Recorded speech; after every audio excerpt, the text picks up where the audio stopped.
Morning students, now let us continue the chapter number 9, heredity and evolution. Now Mendel's experiment, Mendel was one of the biologists and he performed so many experiments on the basis of this and the contrasting visible characters of garden pea, he used the round and wrinkle seeds, tall short plants, white violet flowers and so on. He took pea plants with different characteristics, one tall and another short plant. Now when these two plants, one short and one tall, the produced progeny by crossing them, the calculated percentage of tall and short progeny, first there were no halfway characters in this first generation F1 progeny, means no medium size, no short plants were seen. All the plants, suppose 4 plants, they were all tall. Then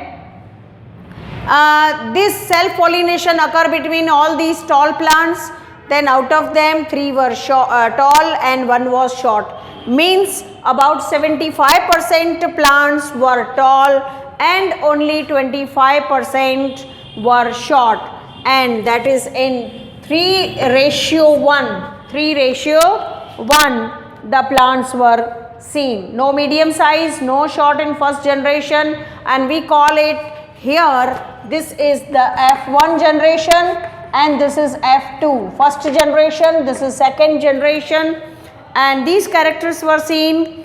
So here all the plants were tall. This means that only one of the parental traits was seen, that is tallness, not some mixture of two. So the next question was, where was the tall plants in F1 generation? Exactly the same as tall plants of parent generation. Mendelian experiment is this: by getting both the parental plants and those F1 plant of the parental plants, okay, they reproduce this F1 by self pollination. The progeny of parental plants are of course all tall. However, in second generation, means we call it F2 progeny of F1, they were all not were tall. Instead of 1/4 means 25%, 1 ratio, that were short. It indicates that both of the tallness and shortness traits were inherited in the F1 plants, but only the tallness trait was expressed. This led Mendel to propose that 2 copies of factors, we call it now genes, controlling the traits are present in sexually reproducing organism. These 2 may be identical, may not be, or different depending on the parentage. The pattern of inheritance can be worked out with the assumption. Now see the activity 9.2.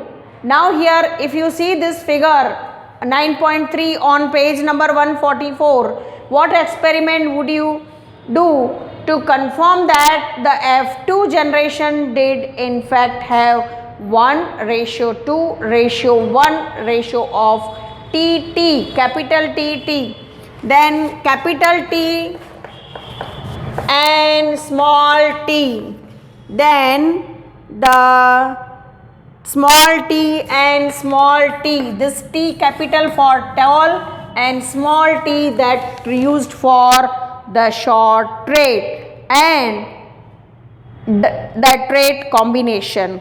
Okay, so here in this explanation, both capital double T, then this capital T small t are tall plants, while only it is the short plant. In other words, a single copy of capital T is enough to make the plant tall, while both copies have to be small t for the plant to be short. The traits like capital T are called dominant traits, while the small t is called recessive. Capital T is dominant and small t is called recessive trait.